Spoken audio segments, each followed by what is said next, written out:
We begin in silence, a stark visual of a life paused. It is not the pause of peace, but of profound, unexpected shock. The world has shifted beneath their feet. Adversity is not a foreign concept to humanity, it is the raw material of our history. But to the individual, the moment of crisis feels utterly unique, an isolating, crushing weight. This is the moment where the story of power truly begins. The core question we explore is this: what alchemy allows suffering to be transformed? How does the blunt force of pain become the sharp edge of power? It is a process that defies simple logic, a transformation rooted in the deepest parts of the human psyche. We look for the common threads in extraordinary lives. The thread that connects the entrepreneur who lost everything to the artist who found their voice through grief. They share a blueprint for resilience, an internal mechanism that refuses to accept defeat as the final chapter. This is not a narrative of easy triumph. It is a deep dive into the brutal, often agonizing labor required to rebuild. It is about the necessary destruction that precedes creation. It is about the gift that lies hidden within the rubble of one's own life. The hook is simple, yet inescapable. Every great strength you possess was forged in a fire you didn't ask for. We will show you the fire, and we will show you the forge. We will reveal the mechanism by which pain, the ultimate disempowerment, is systematically dismantled and repurposed into a source of unwavering, sustainable strength. This is the true gift of adversity. It is an education in self-mastery purchased at the highest price. Adversity, in the grand sweep of history, has always been the greatest catalyst for human invention and societal progress. Civilizations are not defined by their golden ages of comfort, but by their responses to famine, war, and plague. The Stoics, 2 millennia ago, formalized the philosophy of acceptance. They understood that the only true power lies in one's response to external events. They didn't preach indifference, they championed active, courageous endurance, recognizing hardship as training. Look to the early modern period, where the trauma of the Black Death inadvertently led to profound social and economic restructuring. The labor shortage that followed, born of mass death, eventually improved the bargaining power and wages of the surviving working class. Pain was the prerequisite for progress. In the 20th century, the 2 world wars, devastating beyond measure, spurred unparalleled technological leaps. Jet engines, rocketry, penicillin, tools of both destruction and salvation were refined under the immense pressure of existential threat. Necessity, driven by pain, proved the mother of invention. The very concept of modern psychological resilience is a response to collective trauma. From Viktor Frankl's work in the concentration camps to post-traumatic stress studies, our understanding of the human spirit has been deepened by confronting its breaking points. The context shows that pain is a universal human currency. It is a currency that, when wisely invested, yields exponential returns in wisdom and fortitude. Every significant human rights movement, every major scientific breakthrough, every work of lasting art, has roots that twist back into a soil of struggle and sacrifice. We set the stage by accepting that this is the norm, not the exception. To turn pain into power is to join a timeless tradition. We introduce 3 individuals whose lives serve as living laboratories for this transformation. They are not historical titans, but contemporaries whose struggles resonate deeply. First, there is Eleanor, a former high-flying corporate executive. Her adversity was a brutal public failure and subsequent professional exile, leading to a deep, debilitating loss of identity. She faces the camera with a quiet intensity, the ghost of her former ambition still visible in her eyes. Her story is about finding self-worth outside of external validation and achievement. Next is Marco, a young athlete whose Olympic dreams were shattered by a catastrophic, career-ending injury. For him, pain is physical and immediate, a daily reminder of a future that was violently stolen. Marco's journey is the physical manifestation of our theme, the body failing, but the spirit refusing to be disabled. He has channeled his drive into advocacy, finding a new purpose off the track. Finally, we meet Anna, who survived a profound personal betrayal and a complete collapse of her family structure. Her adversity is emotional, invisible, and rooted in trust shattered beyond repair. Anna's transformation is a delicate, meticulous effort to reconstruct her internal map, to define a new kind of strength built on vulnerability and honest self-assessment. These are our subjects. They embody three distinct types of pain: professional, physical, and emotional. Their stories are interwoven, but their paths to power are intensely personal. They are not presented as gurus, but as fellow travelers, mid-process. Their introduction establishes the stakes: real lives, real losses, and the very real possibility of a breakthrough. Their vulnerability is their initial point of power. We follow them as they move from the darkness of their immediate crisis toward the light of their self-defined power. The initial problem of adversity is not the event itself, but the meaning we assign to it. The mystery is why one person collapses under a burden that another uses as a stepping stone. Eleanor's initial problem was the inability to separate her identity from her job title. When the company imploded, she felt she imploded. The event was financial, the crisis was existential. The mystery is, how do you convince someone their worth is intrinsic, not transactional?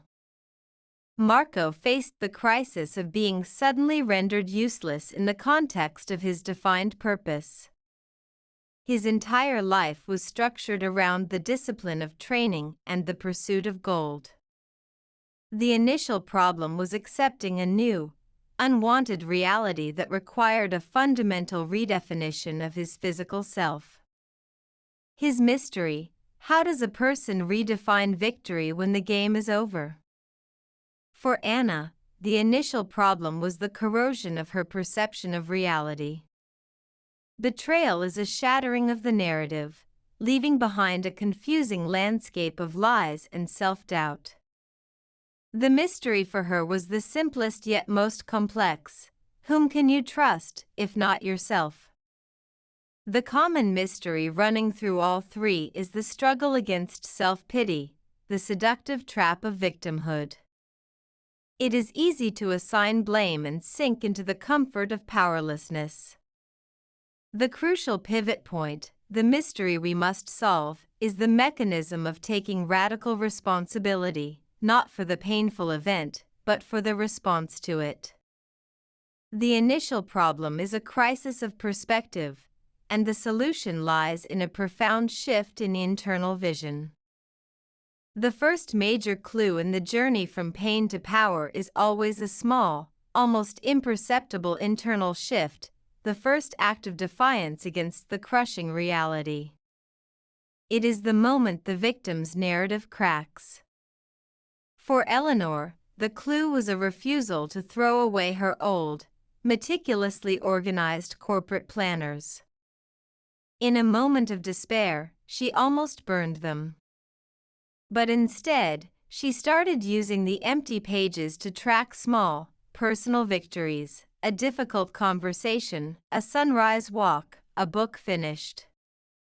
This small, systematic action, a relic of her past discipline applied to a new, non-professional goal, was the first clue that her system was not broken, only her target had changed. Marco's first major event was a physiotherapy session where he was asked to perform an exercise that felt pointless, far removed from the explosive power he once commanded. He lashed out, frustrated, and the therapist simply waited. The clue was the quiet realization that his rage was a form of energy. He decided, in that moment, to redirect that same furious, competitive energy not into beating others, but into the excruciating, minute-by-minute work of healing his own damaged body. His power was in redirection. Anna's clue came from an old journal entry.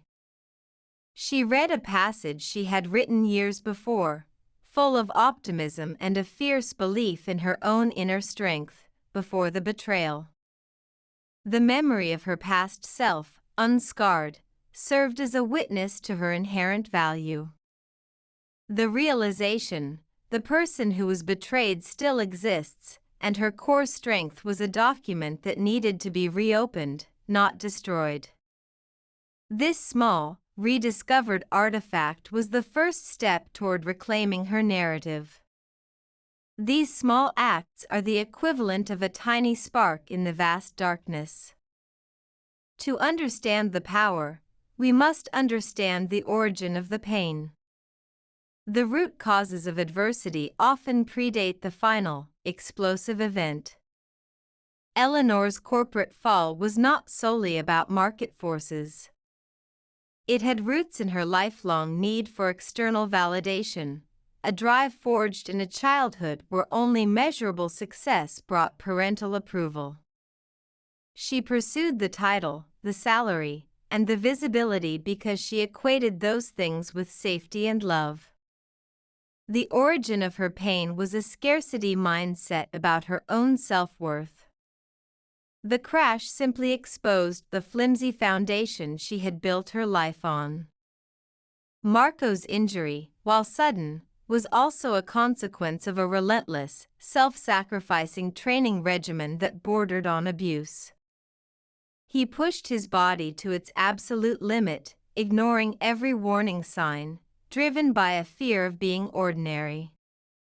The deep origin of his physical pain was an emotional pressure to be extraordinary, a burden he placed on his own structure. The break was inevitable, the system designed for failure. Anna's betrayal, while executed by another person, originated in her own boundaries, or lack thereof. Her pain was compounded by a deep-seated people-pleasing reflex, an inability to say no, which made her a prime target for manipulation. She had trained others, and herself, to believe her needs were secondary. The true origin of her suffering was a quiet, continuous surrender of her own agency. The deep dive reveals a pattern. The adversity that crushes us is often the mirror image of a pre-existing internal weakness. The pain is not merely bad luck. It is a brutal, personalized course correction delivered by the universe.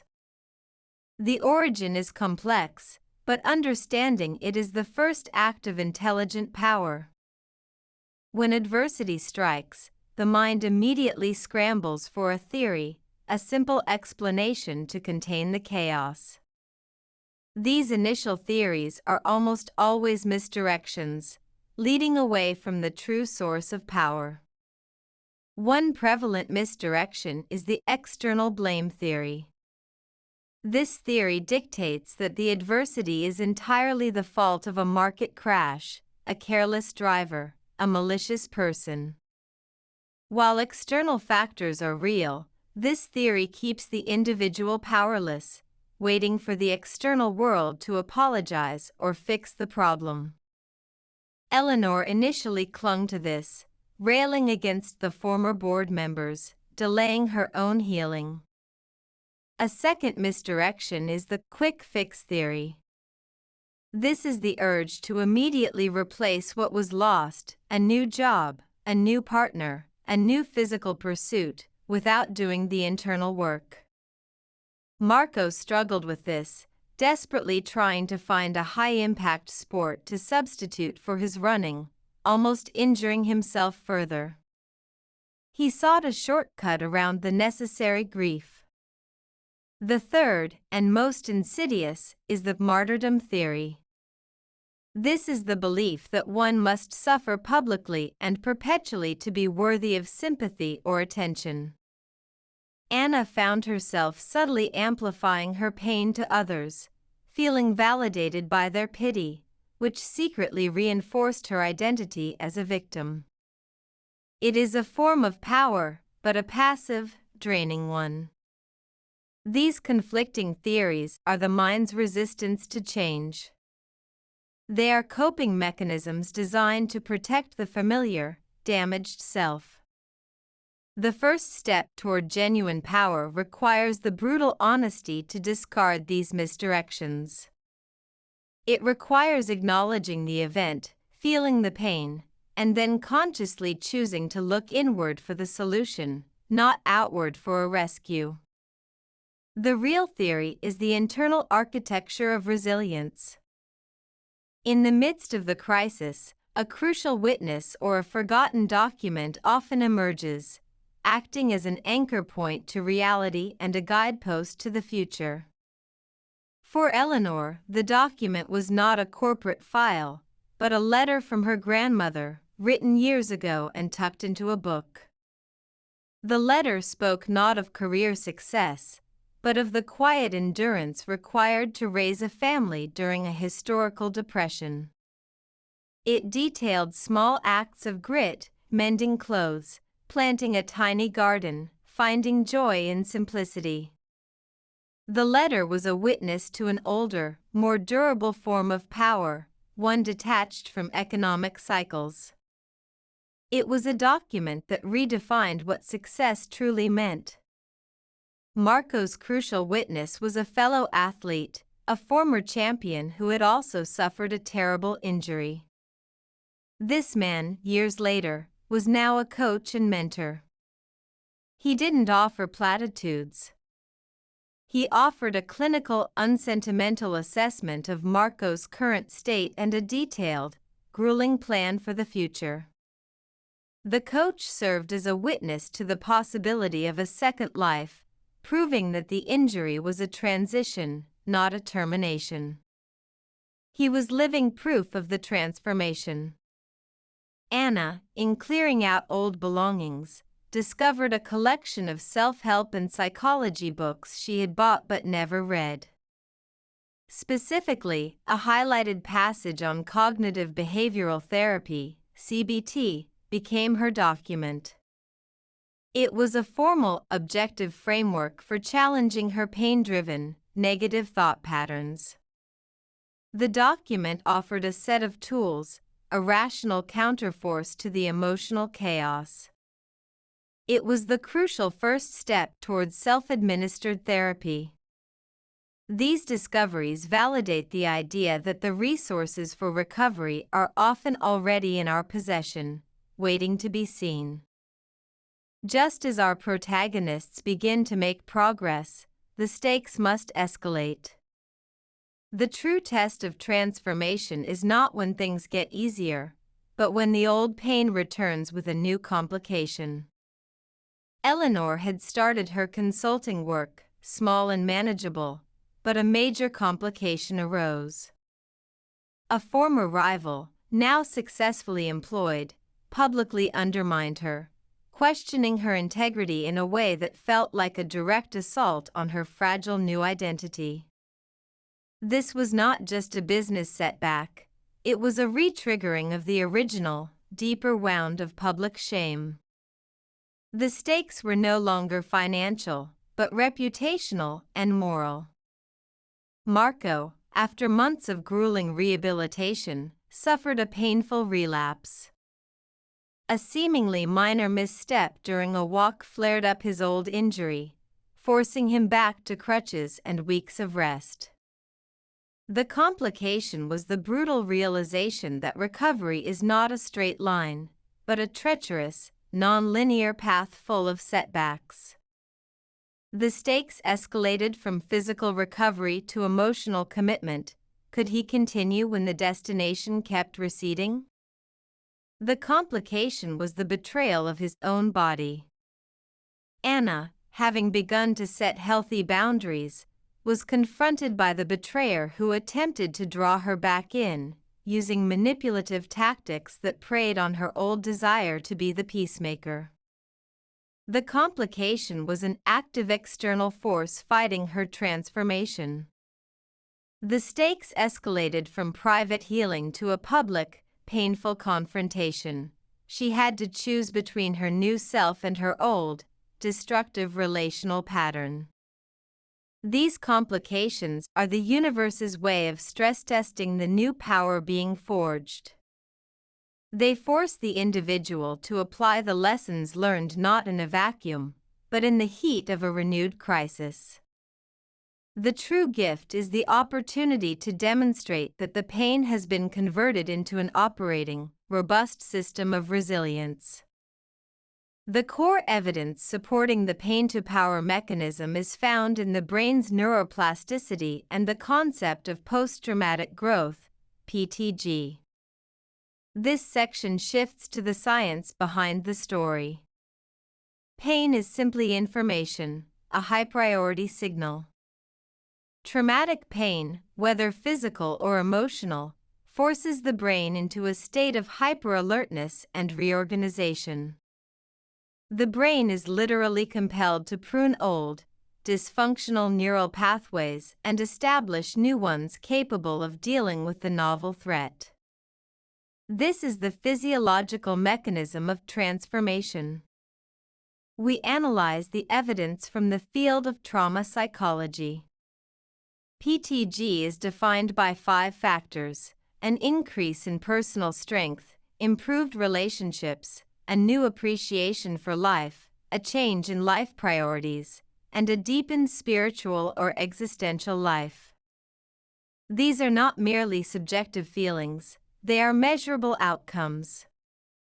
The core evidence is that suffering shatters the individual's assumptive world, the set of deeply held beliefs about how the world works, e.g., the world is fair, good things happen to good people.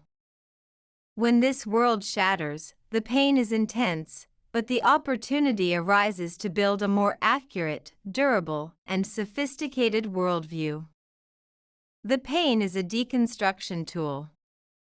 Marco's initial inability to run, for example, forced him to utilize parts of his brain associated with strategic planning and verbal communication, skills he had previously neglected in favor of pure athletic performance.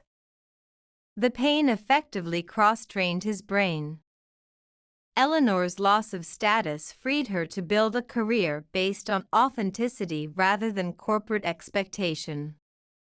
The evidence points to an inherent biological drive to not just survive trauma, but to use the energy of the trauma for superior function.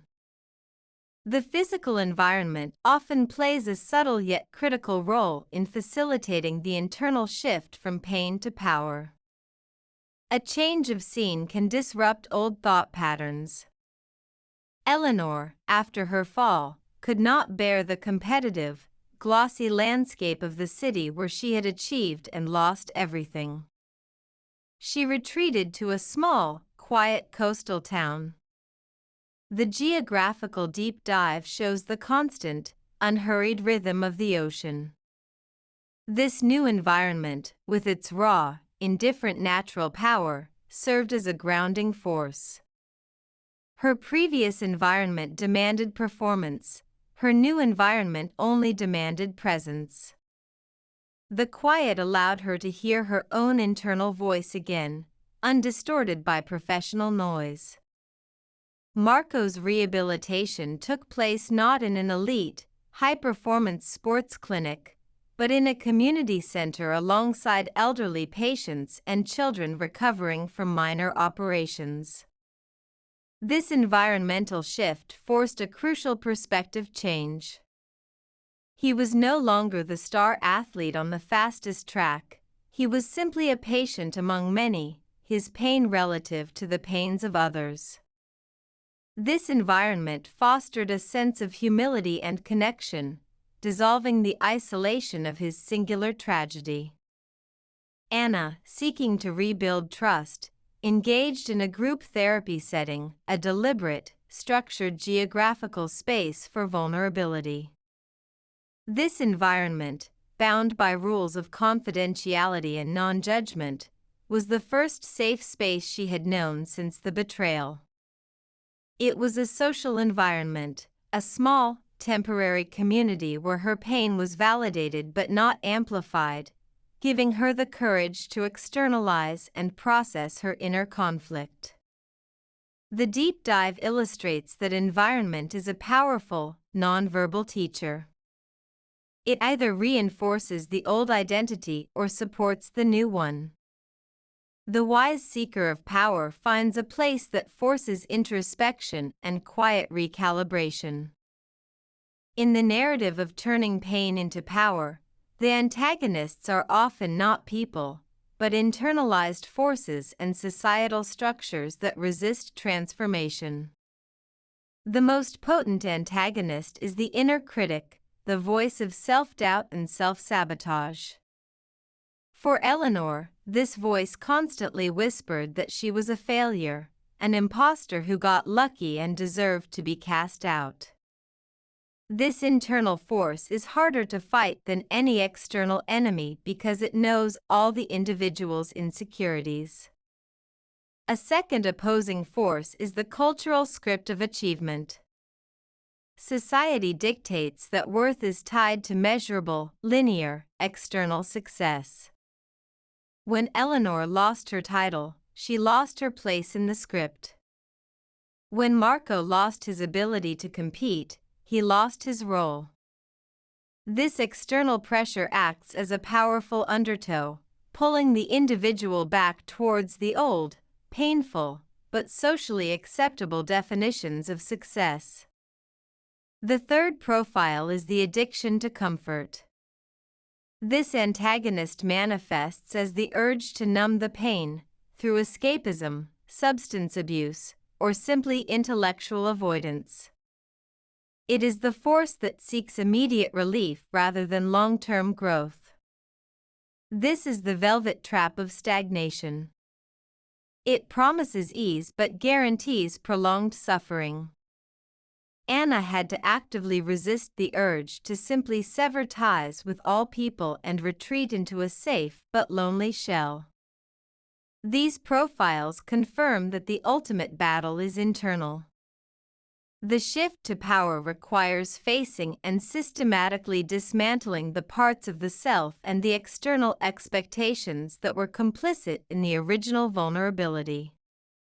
The true power lies in becoming one's own compassionate but unyielding mentor, the ultimate friendly force against the tide of opposition.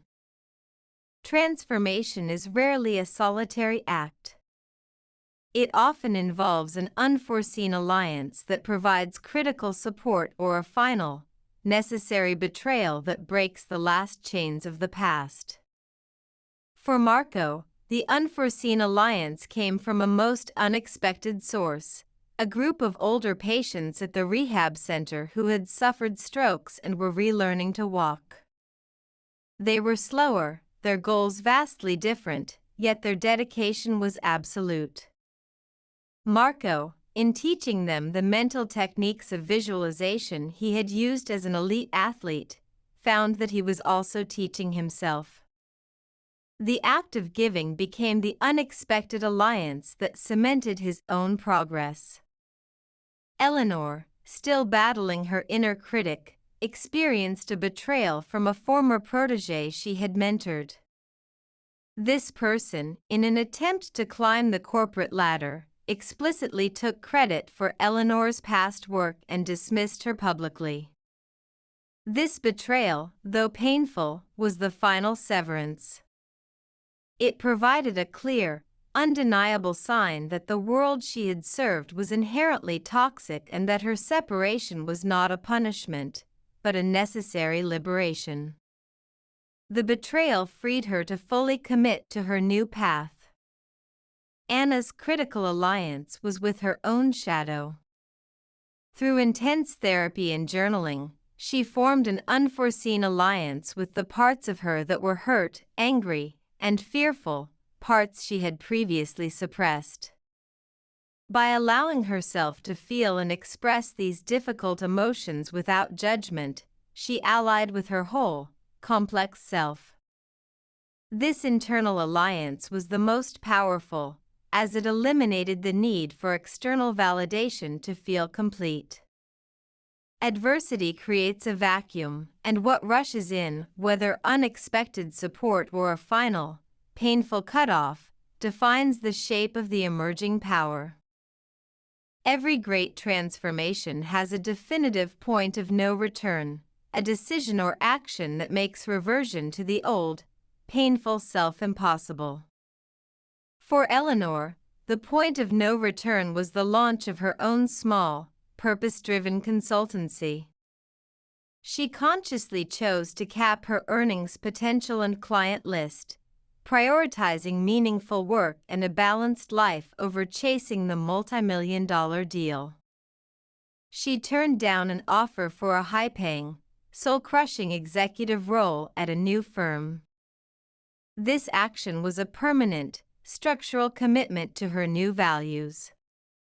She burned the ship of her past ambition. Marco's point of no return was a public one. He accepted an invitation to speak at a conference for injured athletes.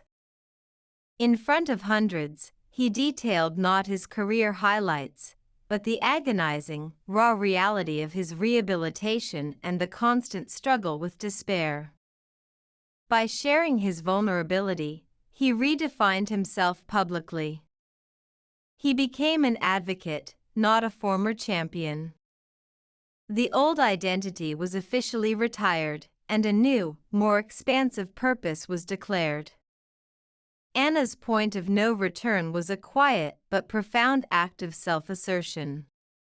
She physically rearranged her home, moving out the furniture that reminded her of the past and commissioning new pieces that reflected her current, independent self. More importantly, she initiated legal paperwork that definitively severed all remaining ties to the past relationship. It was a decisive, physical, and administrative act of declaring, "I am sovereign." This act created a structural barrier against her own tendency to backslide. The point of no return is the final, irreversible commitment to the power gained through pain. At the midpoint of the journey, the true nature of the gift is revealed, often with a twist that reframes the entire narrative. The halfway revelation is this: the gift is not the strength gained. The gift is the clarity that pain provides. The true power is not the ability to endure, but the ability to see one's own flaws, the dysfunction of one's environment, and the hidden priorities of one's own heart. Eleanor's midpoint twist was realizing that her greatest strength was not her strategic mind, but her emotional intelligence, a quality she had actively suppressed in the cutthroat corporate world. The crisis stripped away the need to perform and revealed the core skill she needed to connect authentically. She realized her failure was a success in exposing her true talent. Marco's revelation was the realization that the injury did not end his athletic journey, but perfected it. As a runner, he was focused on distance and time. As an advocate and mentor, his focus shifted to impact and legacy. His physical pain had simply been the mechanism to change his scale of measurement, forcing him to compete on the field of human connection rather than the field of sport. The twist was realizing his greatest competition had always been his past self. Anna's twist was the understanding that the betrayal she endured was not a sign of her weakness, but a sign of her former, overwhelming desire to see the good in others, a desire that was exploited. The pain taught her discernment. The revelation was, I was not naive, I was trusting. Now, I can be powerful and trusting, but only with a framework of healthy caution. The halfway revelation marks the final conceptual shift. The pain is no longer a wound, it is a lens. With the new lens of clarity, a second, more sophisticated set of clues emerges, guiding the journey toward permanent power. These clues involve subtle behavioral changes and new, conscious rituals. Eleanor's new evidence was her calendar. It was no longer dominated by meetings and deadlines, but by blocks of deep work and, crucially, white space, time reserved for reflection and non-activity. The structure itself was evidence of her reprioritization. The clue was the deliberate removal of pressure, a sign that she trusted her own process over external demand. Marco's second set of clues was observable in his language. He stopped referring to his running life in the past tense. Instead, he spoke of his injury as a variable and his recovery as a new training cycle. This semantic shift was evidence of a cognitive reframing. His language now reflected ownership and continuity, not loss and finality. The clue was a subtle but profound mastery over his own narrative. Anna discovered a new set of clues in her relationships. She started noticing the immediate, visceral tension she felt when someone requested something that violated her boundaries. She began using a simple, polite, but firm phrase of refusal. The new evidence was the peace that followed these difficult conversations. The clue was the realization that discomfort is sometimes a sign of growth, and true power often sounds like a calm no. These new clues are internal and experiential, proving that the transformation is now self-sustaining. The individual is no longer reacting to the pain but actively using the lessons of the pain to construct a more robust life. The psychological and social impact of this transformation is immense. It moves beyond individual healing to affect entire communities and networks. Psychologically, the core impact is the elimination of the fear of failure. Once a person has faced a worst-case scenario and successfully rebuilt, the fear of future setbacks significantly diminishes. Eleanor now approaches new ventures with a calmness she never possessed before, knowing that if she lost everything, she would be able to rebuild again. This is psychological invincibility, not born of arrogance, but of experience. The social impact is seen in the quality of relationships. Marco, shedding the elite isolation of his competitive years, now forms deeper, more authentic connections. His vulnerability about his injury makes him relatable and accessible, turning him into an accidental leader whose authority is based on genuine suffering and survival, not status. The social impact is a shift from transactional relationships to meaningful ones. For Anna, the psychological impact is a profound increase in self-trust. She no longer second-guesses her instincts or needs outside validation for her decisions. Socially, this means she attracts relationships based on mutual respect and clarity, actively repelling those who seek to manipulate or control. She becomes a magnet for health. In all three cases, the pain created a depth of character and a wisdom that acts as a social resource for others. The transformation is thus not selfish, it is a profound gift back to the community, proving that the most powerful social impact is often simply the courage to own one's healed, transformed self.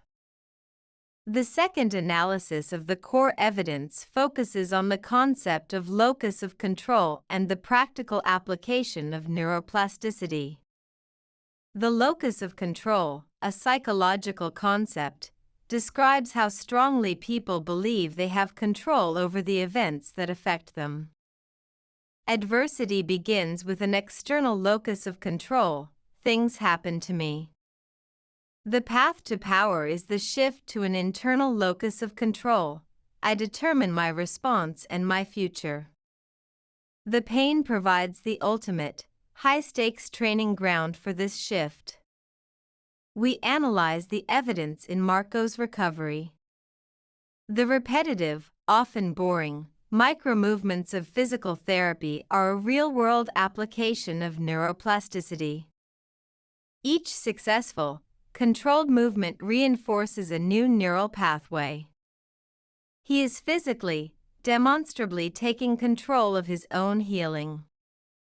The small acts of control build into a complete sense of personal agency. Eleanor's internal locus of control is evidenced by her conscious boundary setting, determining her own schedule and defining her own value proposition. She no longer allows the market or a boss to dictate her worth, she sets the price. This is applied agency, a direct result of accepting that only she can control her response to external chaos. Anna's shift is seen in her use of metacognition, thinking about her thinking. When a negative, victim-based thought arises, she consciously, deliberately challenges it. This is a battle fought in the prefrontal cortex, a powerful act of self-direction. The core evidence, in all cases, is the demonstrable shift in the operating system of the self, proving that power is built brick by brick, internally, through deliberate practice. The pain forces the practice creates the power. The journey to power is threatened not just by new complications, but by the old, ingrained human tendency to cover up or suppress the truth about the original pain. Eleanor was tempted to cover up the details of her public failure, crafting a polished narrative for her new clients that minimized her role. This suppression of the full truth threatened her new path of authenticity. The cover-up would have meant a return to the exhausting performance of her old self, undermining the very foundation of her consulting brand. She had to actively choose to own the complexity of her story, including the parts where she was wrong. Marco was often pressured by former associates to minimize his injury, to say he was merely taking time off or resting, to protect his brand. Suppressing the truth would have robbed his story of its power. The truth of his pain, and the honest, slow process of his recovery, was the only thing that made his new voice valuable. To cover up the truth would have been to revert to the lie of effortless success. Anna faced a different kind of suppression, the impulse to forgive the betrayer prematurely, for the sake of an easy peace, or to suppress the justified anger that was fueling her boundary setting. This suppression of a necessary, righteous emotion would have been a betrayal of her new, stronger self. She learned that true peace is found through the truth of her anger, not by covering it up with a false veneer of serenity. The attempts to cover up the truth are the final, seductive tests of integrity. The true, lasting power requires a commitment to radical, transparent honesty about the pain, both to oneself and to the world. The investigation now deepens, focusing on the mechanics of translating internal power into external action, the pursuit of a meaningful, post-trauma life. Eleanor's pursuit shifts from generating revenue to generating impact. She begins to mentor young professionals, specifically teaching them how to avoid the identity traps that caught her. She actively seeks out people on the brink of professional burnout, using her story as a preventative tool. The investigation is now focused on testing her new self by teaching it to others. Marco's pursuit is the creation of a non-profit foundation dedicated to adaptive sports and mental health support for injured athletes. This endeavor requires an entirely new skill set: fundraising, administration, and public speaking. The depth of the investigation is in the application of his intense athletic discipline to the chaotic, human world of nonprofit work. His physical body may be compromised, but his mind is now fiercely engaged in a new type of endurance event. Anna's deepening investigation is into the nature of her personal boundaries. She doesn't just set them, she investigates the emotional residue when they are challenged. She pursues relationships that require vulnerability but offer safety, consciously experimenting with trust in small, measured ways. Her investigation is a continuous, rigorous study of her own emotional ecology. The pursuit is the evidence that the individual has successfully transitioned from surviving the pain to utilizing the pain. The investigation deepens by taking the internal lessons and making them functional, valuable, and observable in the real world. We introduce a parallel storyline, a historical figure whose adversity mirrors that of our protagonists, offering a timeless perspective on the transformation. We flash back to the life of an unsung historical figure, perhaps a scientist who faced decades of ridicule for a groundbreaking theory, or an activist who fought a long, painful battle for rights that only materialized after their death. Let us take Marie Curie, not for her success, but for her quiet, relentless endurance through profound, compounding loss and institutional sexism. Curie's story runs parallel. She faced the adversity of poverty, the loss of her beloved husband and intellectual partner, and the scandal of a public affair which threatened to derail her entire career. Her professional success was always intertwined with personal and social pain. The parallel storyline shows the same pattern. Origin of pain, not just physics, but the societal structure that minimized her worth. First clue: the relentless, almost obsessive focus on the measurable data, the work itself, as an anchor point outside of social chaos. The pursuit, an enduring commitment to the science, long after the immediate crisis had passed. This flashback serves as a powerful validation for Eleanor, Marco, and Anna. It confirms that the human experience of pain to power is not a modern phenomenon, but a constant, recurring pattern.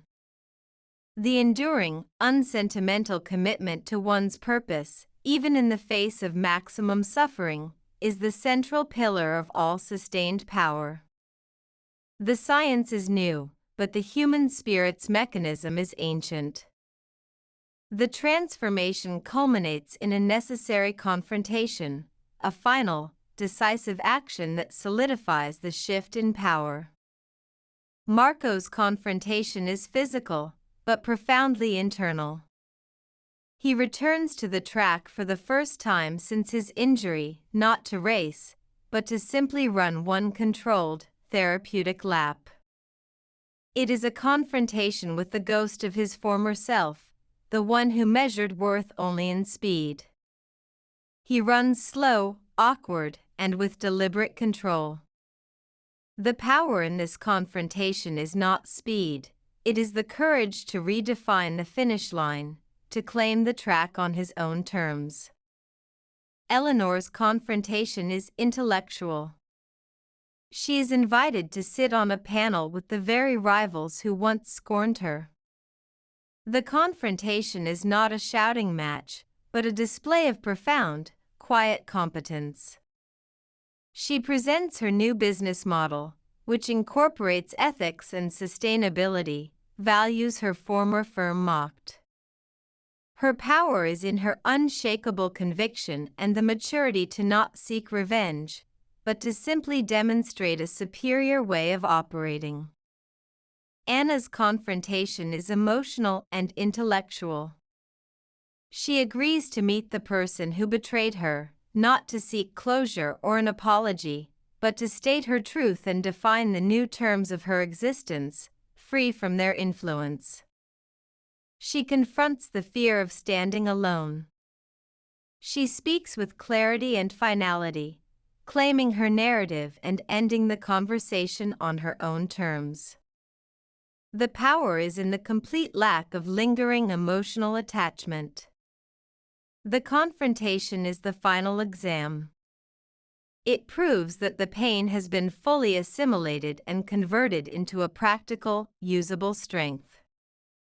The journey is not complete without a final, deliberate sacrifice, the necessary loss of the last element of the old identity or lifestyle that held the individual captive. Eleanor realizes she must sacrifice the last vestige of her elite lifestyle. She sells her lavish apartment and moves into a smaller, simpler space. This is not due to financial necessity, but a conscious, moral sacrifice of the pursuit of status. She sacrifices the symbol of her old life to fully invest in the reality of her new, principled life. The loss is material, but the gain is spiritual freedom. Marco faces the sacrifice of the fantasy of a full recovery. He had held out hope for a medical miracle that would allow him to compete again at an elite level. His major loss is the acceptance that the physical limitation is permanent. The sacrifice is the beautiful, painful dream of the podium. This loss is agonizing, but it is the final step that frees his mental energy entirely to pursue his advocacy, allowing him to stop looking backward and commit fully to the present. Anna's sacrifice is the loss of the role of the agreeable person. She had to sacrifice the comfort of being liked by everyone. Setting firm boundaries, by its nature, means disappointing some people, including family and old friends who were used to her being endlessly accommodating. The major loss is the shedding of her people-pleasing reflex, a sacrifice that costs her a few relationships, but grants her an unshakable respect for her own needs. The sacrifice is the final, voluntary act of letting go. True power requires a clean break from the attachments that originally made the individual vulnerable.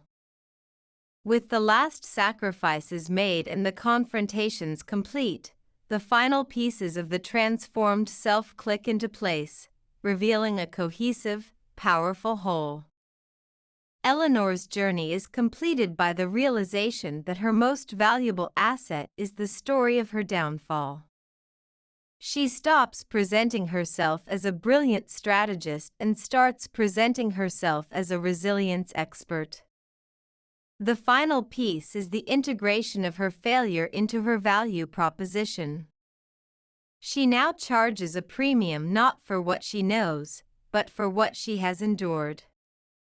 Marco's final piece is the understanding that his foundation is a success because of his injury. If he had won the gold medal, his story would have been inspirational, but his injury made it instructional. The final piece is the realization that his suffering gave him an unearned empathy and credibility that success alone could never have provided. His pain is his patent. Anna's final pieces come together when she begins to teach others the techniques she used to recover from betrayal. She mentors survivors, guiding them to set boundaries. The final piece is the profound understanding that her personal suffering has generated a universal curriculum. Her power is fully realized when it becomes a tool for others' liberation. The final pieces falling into place signifies the end of the healing phase and the beginning of the deployment phase. The pain has been converted into a skill, a mission, and a legacy. The primary conclusion, the central truth revealed by these intertwined stories, is simple and undeniable. Adversity is not an interruption of life, it is the ultimate curriculum. The revelation is that the greatest gift of adversity is not the power to overcome obstacles, but the power to become a person who does not need to fear any obstacle. The transformation is from a fragile human being operating under an illusion of control to a resilient human being operating with the wisdom of acceptance and self-knowledge. The truth is that pain acts as a forced, deep excavation of character. It removes the superficial layers of ego, status, and external validation, leaving behind only the core structure of who a person is. What grows in that excavated space is authentic power.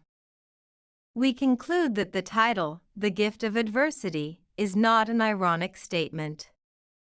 It is a literal truth. The gift is the unique set of data and insight that can only be purchased through suffering. Eleanor could not have built her business without failure. Marco could not have built his foundation without his injury. Anna could not have achieved her personal sovereignty without the experience of betrayal. The primary conclusion is that human potential is activated by crisis. The raw material of human excellence is not comfort, it is the intelligent, courageous use of one's own deepest pain. The suffering was not random, it was a highly targeted, personalized opportunity for growth. The immediate aftermath of the transformation sees a profound and often surprising set of consequences in the lives of the protagonists. Eleanor's immediate consequence is a life of radical alignment. Her business thrives, not by conventional metrics, but by its capacity to attract high-quality clients who are specifically looking for her depth of experience and honesty. Her income is lower, but her satisfaction and sense of purpose are exponentially higher. She finds true success in the absence of the old, toxic ambition. Marco experiences the consequence of becoming an accidental public figure.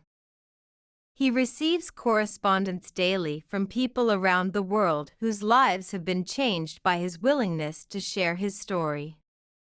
The immediate consequence is a heavy, but deeply rewarding sense of responsibility. His pain has generated a worldwide community of resilience.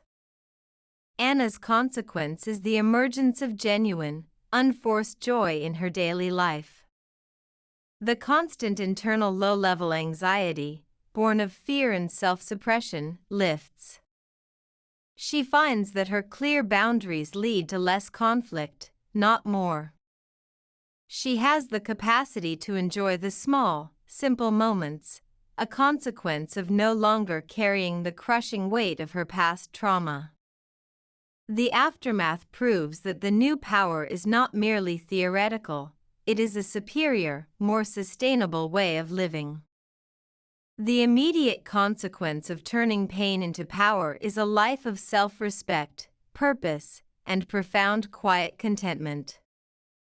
The long-term legacy of this conversion is not measured in personal wealth or fame, but in the enduring impact on the systems and people around them.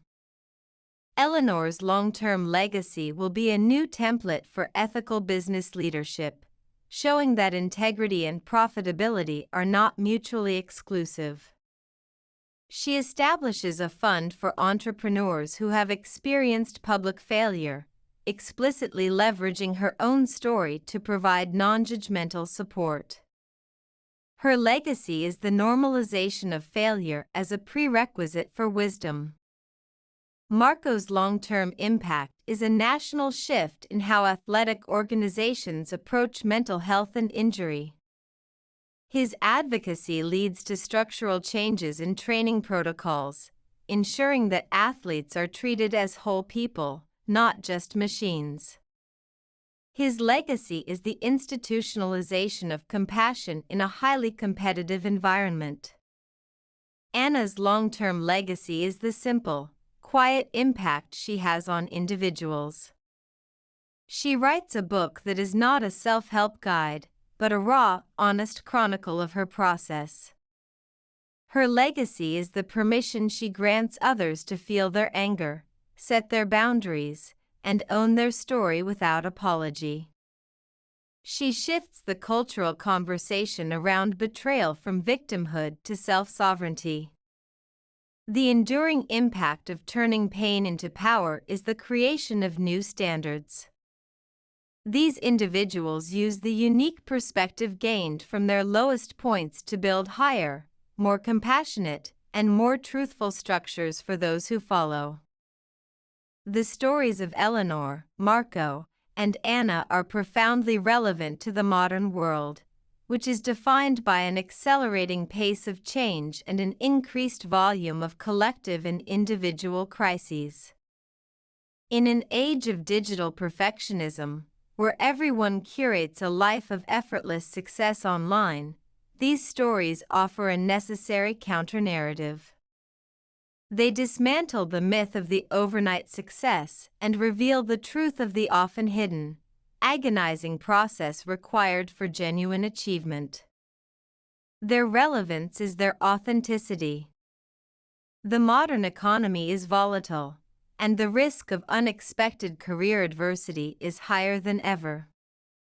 Eleanor's story is a vital manual for career resilience in the 21st century, teaching people how to decouple their self-worth from market forces. Her experience is a direct antidote to burnout culture. In a hyper-connected, yet increasingly isolated world, Marco's advocacy highlights the modern crisis of mental health among high achievers. His story is a powerful tie-in to the growing recognition that physical strength is meaningless without psychological fortitude. His openness is a relevant challenge to the culture of Stoic silence. Anna's focus on boundaries and self-trust is essential in a digital landscape where personal information and emotional energy are constantly being solicited and exploited. Her relevance is in her practical guidance on emotional self-defense in a permeable, oversharing world. The core message is a direct response to modern pressures. Your power is not external, it is your capacity for self-mastery. Despite the profound transformation, some mysteries inevitably linger. The journey of turning pain into power never provides a final, neat conclusion, because life itself is a continuous process. The most enduring unanswered question is, why this path? Why did Eleanor's specific mix of ambition and insecurity lead to her particular failure? Why did Marco's genetics and training produce an injury at that exact moment? The mystery of contingency, the role of pure chance, bad timing, or fate, remains unsolved. The power of the transformed person is the acceptance of this ultimate randomness. Another lingering mystery is the nature of empathy. Can someone who has not experienced profound loss truly understand the transformed power of one who has? The answer is likely no. The power gained through adversity creates a barrier of experience, a type of non-transferable wisdom. The transformed person is forever set apart by their sight. For all three, the question remains, what will the next adversity be? The cycle is guaranteed to repeat. Their acquired power is a constant, renewable resource, but it will be tested again. The mystery is how the new, stronger self will respond to an unforeseen challenge that targets a newly developed vulnerability. The power lies not in solving the mystery of the future, but in the quiet, absolute confidence to face it. The lingering mystery is the continuous nature of human growth. The absence of a final answer is the final piece of the gift, the assurance that the work, and therefore the power, will always continue to expand. We conclude with a final synthesis of the three narratives, drawing the core principles into a coherent philosophy of power. The summary is this: the process of turning pain into power is a three-stage alchemy. Deconstruction: adversity shatters the false self, identity, ego, status, and the false assumptive world. This is the stage of initial, blinding pain. Reconstruction: the individual makes the conscious, internal choice to assume radical responsibility for their response. This involves honest self-assessment, the setting of boundaries, and the deliberate creation of a new, values-based operating system. This is the stage of grueling, internal work. Deployment: the newly forged self is used as a resource for the world. The wisdom gained from the struggle is converted into a mission, a legacy, and a superior way of engaging with life. This is the stage of authentic, purposeful power. Eleanor found her true worth was in her character, not her title. Marco found his true strength was in his voice, not his legs. Anna found her true safety was in her boundaries, not her compliance. The final thought is a quiet command, a distillation of the entire journey: do not waste your pain. Your suffering is an asset, a unique data set, and the only raw material from which true, unshakable power can be forged. Every scar you carry is a map to a strength you did not know you possessed. The gift is not the absence of the dark, but the power to create your own light within it. Go forth, and use the magnificent power you were forced to earn.